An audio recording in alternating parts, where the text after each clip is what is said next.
Hello, and welcome to the DoneJS contributors meeting. Today is Friday, Cinco de Mayo. This is kind of a special edition. Toby is together in Denver this week, so most of Toby's developers are in this room. All of the core team, or most of the core team from Toby is also in this room. My name is Jason. Want to introduce yourselves? It's Justin from Denver this week. Hey.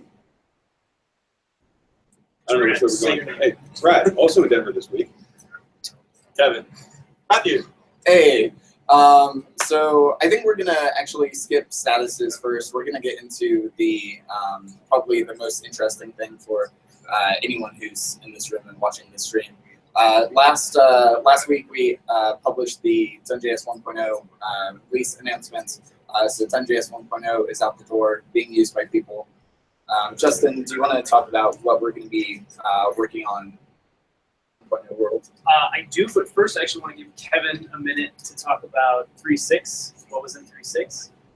Sure. Yeah, Can 3.6.0 is out this week with a ton of bug fixes. You can take a look at the release notes that are published on the forum posts, and then a few new ecosystem additions like Can Param, Can Param. I think are the new packages. But a ton of bug fixes. The release notes are super long. It took a ton of time to put together. So take a look. Yeah, critically it has the memory fixes. Oh yeah, and yeah, a bunch of memory leak fixes and Can Util and Can jQuery. So CanJS 3.6, awesome. Yay! Okay, so yeah, we're now that we finished CanJS 3.6 and even more importantly, DoneJS 1.0, we're going to be setting our sights on what comes next. So I'm glad everybody at Toby is in the room right now.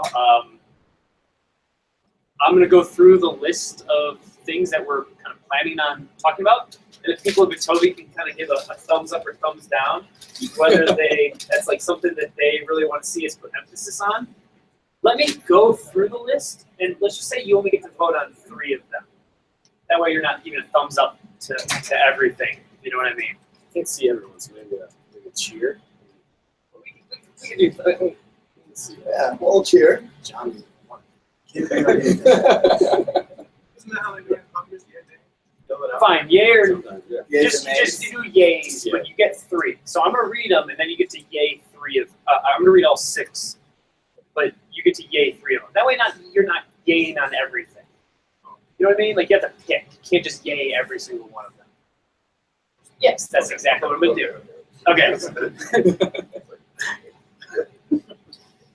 So the first one is Can Reflect. And that will deliver better performance improvements. It'll allow us to use streams pretty much everywhere, like in the template engine. It'll allow us to connect to the ideas allow us to connect to pretty much any other framework and make use of other frameworks. Things like us integrating with React are part of this. The next one is streaming apps. This is so that during server-side rendering, we can send out the head elements right away, and any HTML that is ready to be sent to the browser, we can send that out while we're requesting data server side and stream out HTML as we transform the raw data into HTML. This will also include making fetch plugins that use new lines eliminated JSON, so you can actually do it on the client as well. So if you made a big AJAX, like a big request with fetch, as the records are coming back from the server, from the database, they can be streamed to the client, one record at a time, and you can write your table out one row at a time. So that's streaming apps. Can Connect and Can Set Revisited. This is making new, easier to use versions of Can Connect and Can Set. Steel performance, so improving Steel's production and also development performance characteristics, like a minimal version of Steel that loads only in production. Other kind of integrating, I think Facebook just released that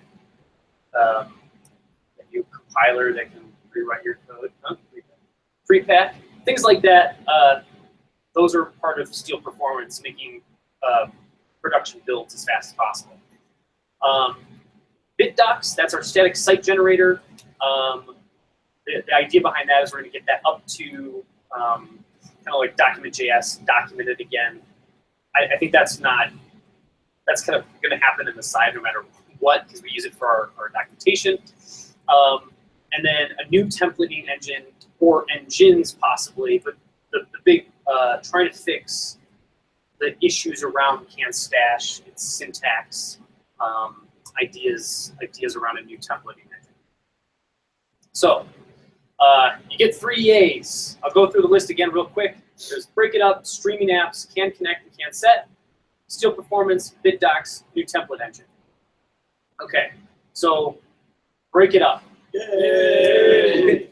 Streaming apps. Yay! Can connect and can set. Yay! Steel Performance. Yay! BitDocs. Yay! New template engine. Yay! Okay. I feel like streaming apps that might have actually won, or at least enthusiastic. Huh? We can't connect and can't. That was like I think most people said, but it was like less enthusiastic. I felt like the streaming apps people were like, yeah. Like It's like the devil knows that doesn't know. We didn't know there was a measurement for enthusiasm. We didn't start. Oh, yeah, sorry. It could also just be the people who work with Can't Connect, the ones who talk to me, who gave Can't Connect. So I think that's pretty good. I think that aligns to like my. I think the first 3 that I listed, the first 4 are really the ones that I think for us as the open source team at Toby, our priorities really are to get Can Reflect in because it enables a lot of other things. Matthew's going to be working on streaming apps for at least I have a talk on it in August until it's ready or at that point. Can connect and can set. I think Nils might be working on that. He's here. So put pressure on him for that. And then it's all on his shoulders. And then Steel Performance, Manuel is going to be rocking on anything immediately after this. Yeah. Anybody have any other thoughts, things that they'd like to see us prioritize? Is BitDocs, That's can't connect. is the BitDocs thing included like Docs CSS? Yeah, so documenting what we have for BitDocs is kind of a first step to getting new versions of DocumentJS and DocumentCSS that are built on BitDocs out the door. So yeah. Yeah, I really, if that's something that you like, I really like it to put pressure on Tom to help get that in. Or there he is. Hey, Tom. Toby's UX director, everybody. I also wanted to talk about the new templating engine thing for a second. I talked to a few people this week, and there's a lot of uncertainty about new templating engines. People don't want to have to upgrade templating engine or their templates in their apps. So I think one thing that we should think about is there a way for us to get what we want out of a new templating engine, still provide a bridge from what we have now? Can we pull out helper expressions, but allow people to mix it back into their current app? So can we get rid of? Sorry for interrupt you.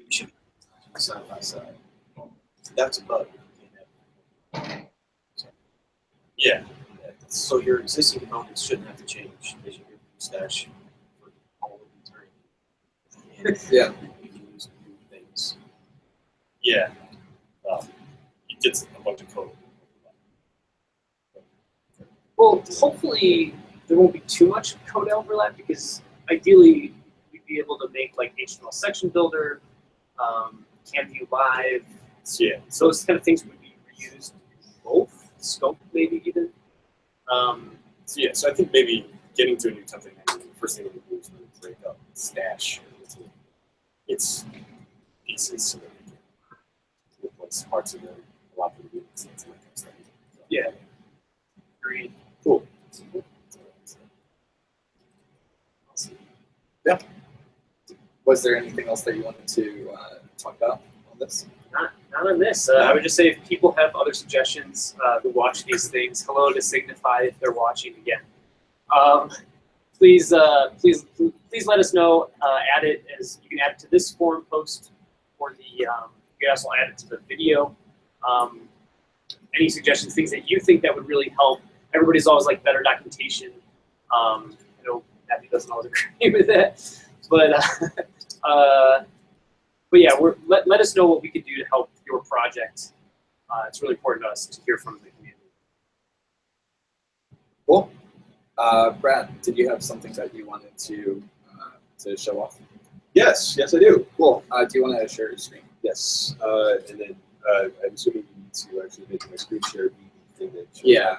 Okay. Yeah. So once you screen share, I'll change that. Or a company will change that. Thank you. You have the cost. Yeah. Thank you. I just did it with my hands. So.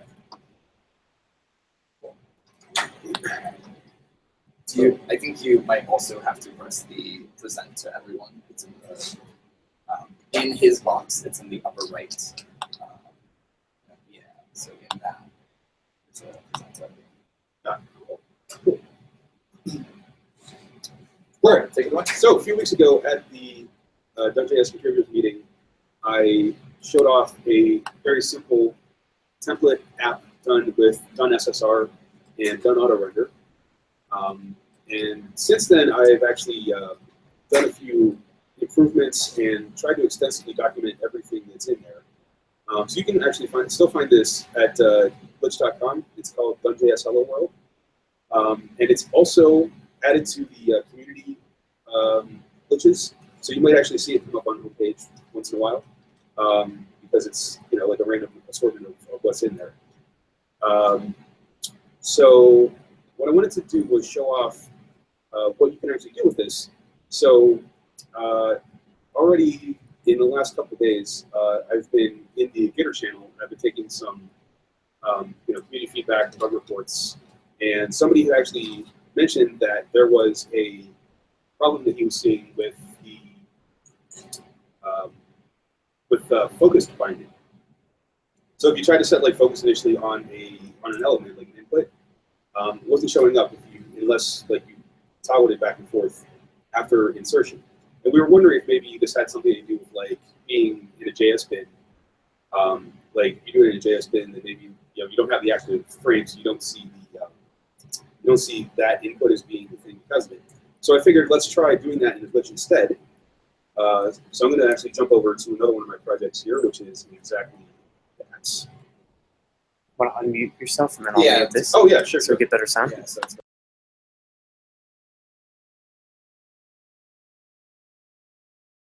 All right, much better. So jumping back to that window, make sure I got the right one. Yeah, so I'm just going to import a new tab in here with the one I've been working on here. This one called Heather Capricorn. You can find it under that. Glitch actually makes some interesting names for projects by default. I kind of like it. So essentially in app.js, which is also being imported from the index stash and is defining the view model for rendering the overall HTML, I've also just dropped in here a simple can component. So I extended here with just called it focused input, and is essentially just showing off the issue we were having. This is probably not necessary. So here's an input with the focused attribute. It's a can-util pseudo attribute you can set on elements to actually grab the focus of the document. So on show, that would set focused. And then there's some toggle buttons and such down here. Now, if I actually show this, you can see that on startup, even though show is true in that view model, not focused on start. So now what I can show you is that what we're using here is can-util 3.6. So it's like our, I think, penultimate published package release. Now I can actually change this now to be the GitHub. I don't know if I can do a zoom in on that. Wait, yes I can. I'm actually going to replace it with the master branch from GitHub. And as soon as I do that, you can see up here at the top. You might want to. Okay, maybe zoom out again. Okay, so this little spinny bubble up here means that Glitch is processing again. As soon as this goes green, we'll actually have all the dependencies redone, and the app will restart. So if we look back here, not ready yet. Little Jeopardy waiting music, or Yeah, it is a little bit of that. I mean, obviously, it's a little bit faster when you're doing anything other than editing package.json, because then it doesn't have to get to dependencies again. But this is usually, just a fairly short, like minute or two while that's processing. So it does a full reinstall every time you change packages. I think when you change the packages, yeah, you'll see that happening. So can you make a build like Just a little bit. Also, it has a really nice search feature where you can actually search npm for packages, and it'll drop it right into your dependencies. Yeah. So that's how, like, if you maybe know which can items you need, you can actually drop in, like. So I dropped in can component and stash and define, but maybe I would need I don't know, can simple DOM. Right there, and if I click this, it would just get dropped right in dependencies, but I don't want to change package.json and make it slower right now. This one really is taking a while. I don't know, I'm trying to wish it away so it'll just finish. But it's just waiting. It's waiting and waiting and waiting. is there anything more that you can share with us about how you set up that glitch, or Yeah. glitch in general? So just, I think I had done like a little bit of like manual auto render initially. What I did was I went back to the DoneJS guides and really got like a better handle on how you can do the least amount of work to make a DoneJS app and DoneSSR app work, which essentially means that like my server.js, even though that's my start script, has nothing in it. The index.html, which is actually what's being served every time you go to the homepage here, is just a script that sets the index.stash to be the done auto rendered steel main. Then index.stash is where all the fun stuff happens. So that's your full HTML, imports your imports app.js's view model.